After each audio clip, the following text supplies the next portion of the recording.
Now listen folks, I don't mean to throw any shade here, but can your hardware compressor do that? What's up everybody? I'm Jake Jenkins from Sweetwater, and today we're going to answer the question, what is hybrid hardware? Simply put, hybrid hardware is analog hardware with digital controls. More specifically, we're going to talk about analog hardware that you can control right from your DAW, just like a plugin.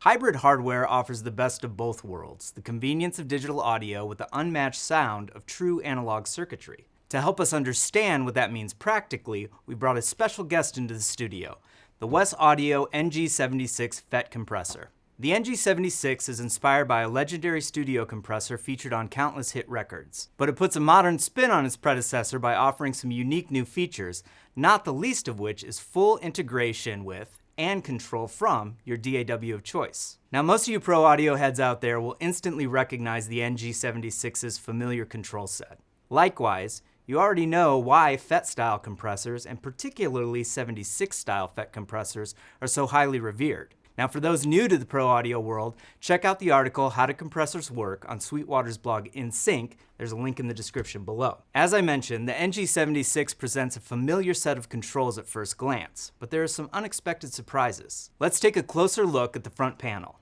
From left to right, you have input and output controls, attack and release controls, which are labeled slow and fast instead of the sometimes confusing historical numbering system, and a mix knob for parallel processing. For those unfamiliar with the term parallel processing, it's just a fancy word for blending the compressed or wet signal with the uncompressed dry signal, a blend knob. This feature is not typically available on OG76 style units, and it can help maintain transient information and the natural feel of a performance while still allowing you to shape both the tone and overall dynamics of a sound. Next to the mix knob is a control bank that is totally unique to the ng76, and we'll circle back to this in a second. On the far right of the panel is an illuminated VU meter for monitoring gain reduction, which is banked by LED input and output level monitors. Below that are buttons for setting the compression ratio. You have options for 4:1, 8:1, 12:1, and 20:1. Plus, you can combine ratios by depressing multiple buttons simultaneously, from 2 ratios to the famous all buttons in mode, which is a common setting for smashing drum room mics. Now, let's get back to this unique control bank. At the top is a knob for engaging the ng76's advanced sidechain circuit EQ. There are 6 options available. The first 3 options are high-pass filters at 60 Hz, 90 Hz, and 150 Hz, respectively, and they're designed to maintain low-end frequencies even when you're applying heavy compression. The other 3 options are high-shelf filters at 2K, 5K, and 10K for taming high frequencies, and that can be helpful for percussion instruments, drum overheads, acoustic instruments, and vocals. These 2 sections are independent, and they can be used in conjunction within the ng76 plugin. By depressing the button, you can link the sidechain detector to 2 units connected by the rear panel TRS sockets, such as the stereo pair that we have here today. Beneath the sidechain filter knob are 6 push-button controls. Up top, you have a control for engaging the saturation mode, which turns the ng76 into a dirt box, a control for selecting between modern and vintage modes, and a total harmonic distortion control with 3 settings, off, medium, and high. Down below, there's a control for bypassing the unit,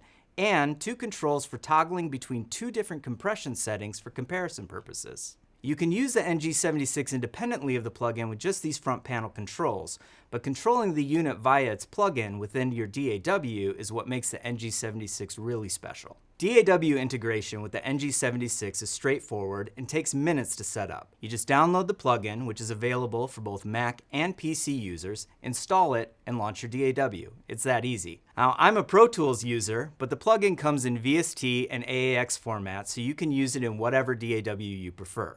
Now, keep in mind, you can only use 1 mono instance of the plugin per hardware unit, or a single instance of the stereo plugin for a stereo pair of units like this one. Plus, it's important to note that the plugin does not process audio, it only provides control for your hardware unit. Now that we've covered the functionality of the ng76, let's hear it in action. When I think of 76 style compressors, my mind goes immediately to drums, and the ng76 does not disappoint in this application. In this mix, I use the ng76 on drums in 4 ways: for the kick, the snare, the room mics, and as a parallel drum smash track.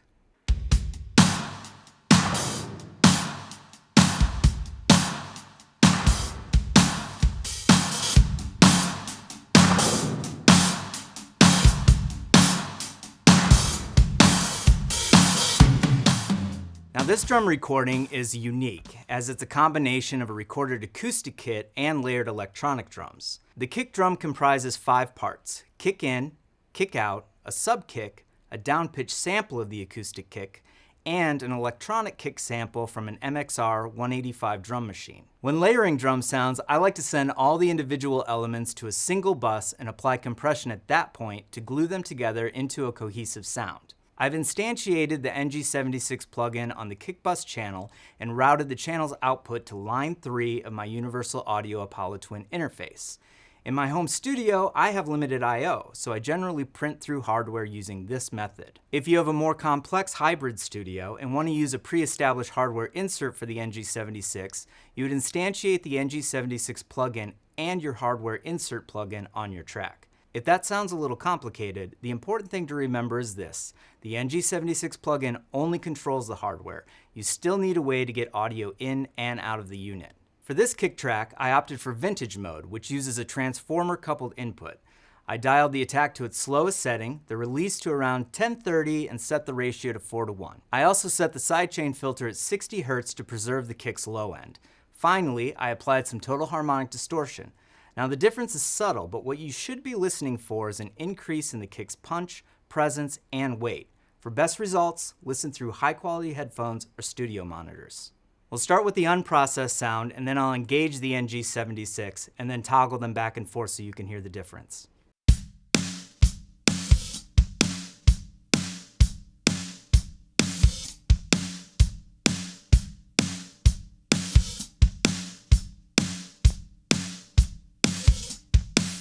Now onto the snare drum. Like the kick, this is a layered snare sound made up of 7 parts, including 3 mics on the snare and 4 different samples. That might sound totally nuts to some recording purists out there, but that's what it took to achieve the sound in my head. Like the NG76, these drums are hybrid. When using a 76 style compressor on a snare, I typically use a slow attack and a fast release. The ratio is 4:1, and this time I selected the modern mode, which uses an electronically coupled input for a cleaner sound.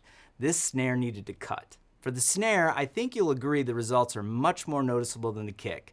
There's just an instant hi-fi shine. Again, I'll start with the unprocessed sound and then engage the NG76 and toggle back and forth for comparison.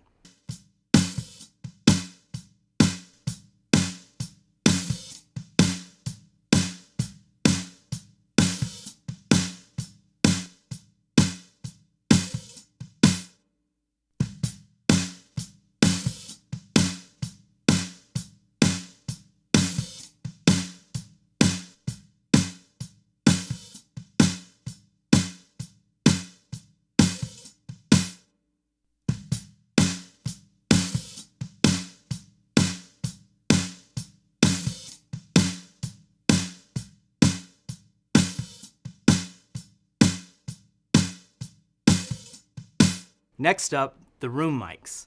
I think this was the thing I was most excited about when I got my hands on the NG76. The drums were recorded here at Sweetwater Studios, and we applied very light compression while tracking, so I'd have the option to squash them later and coax every bit of vibe out of the studio's incredible sounding live room. Now we're gonna go hardcore here. Vintage mode, medium attack and release, sidechain again at 60 Hz, and all buttons in.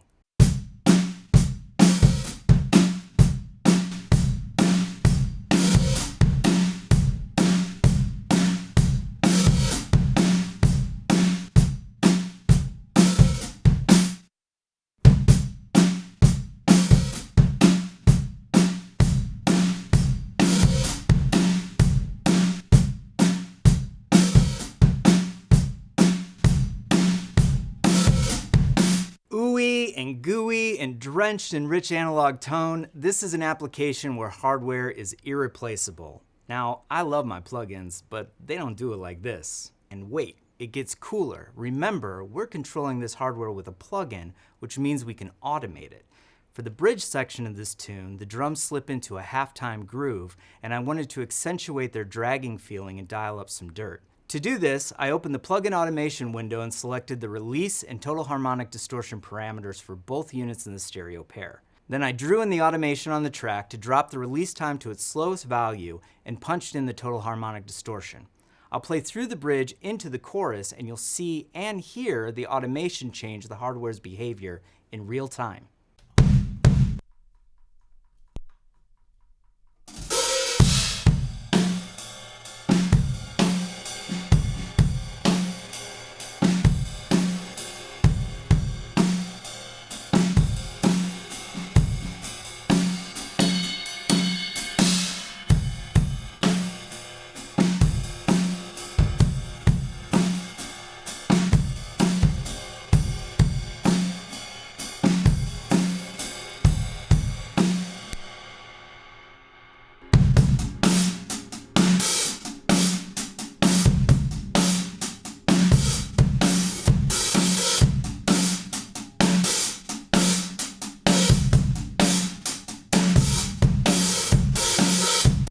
Now listen folks, I don't mean to throw any shade here, but can your hardware compressor do that? The last thing I did to send this drum mix over the top was to create a drum smash track. I ran the entire drum bus, which now included my NG76 process kick, snare, and room sounds back through the NG76. The settings here are essentially the same as my room mic settings, using an 8:1 ratio instead of the all buttons in mode for around 5 to 7 dB of gain reduction. I printed the track and mixed it to taste for extra impact.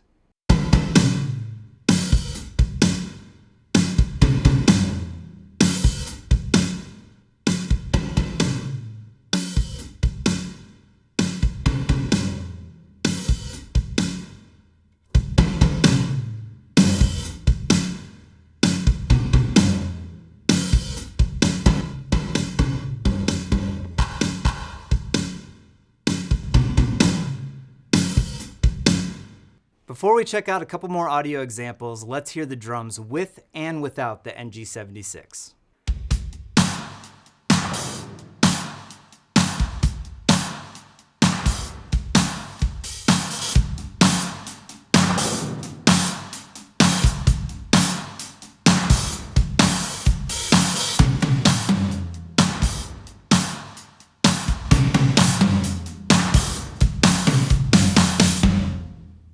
Now remember when I said the NG76 could be used as a dirt box when set to saturation mode? Well, we gotta check that out. A standard mix trick I use in nearly every song is creating a parallel dirt track for bass guitar.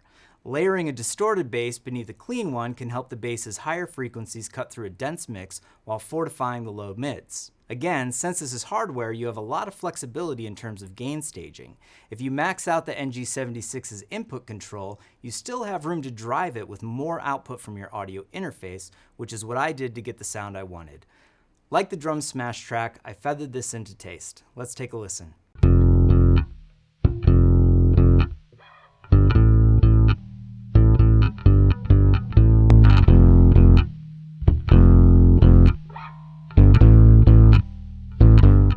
All right, let's listen to the clean bass and the dirt bass blended together.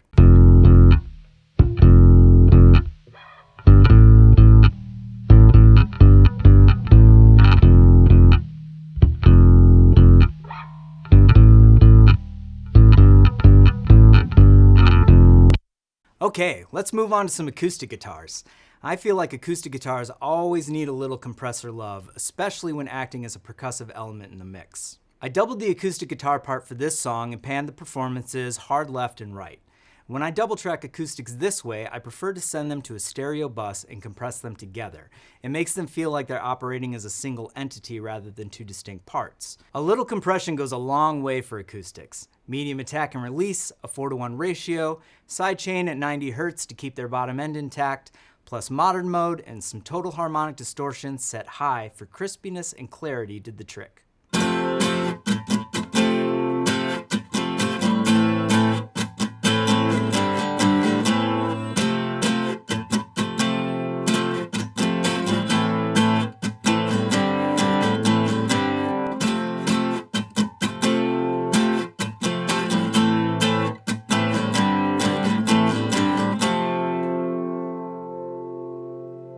Now that I've printed the process tracks, let's listen to them in context of the full mix. I'll toggle back and forth between the original version and the NG76 process version for comparison.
Well, my friends, I don't know about you, but I think the answer to the question posed in the video's title is this.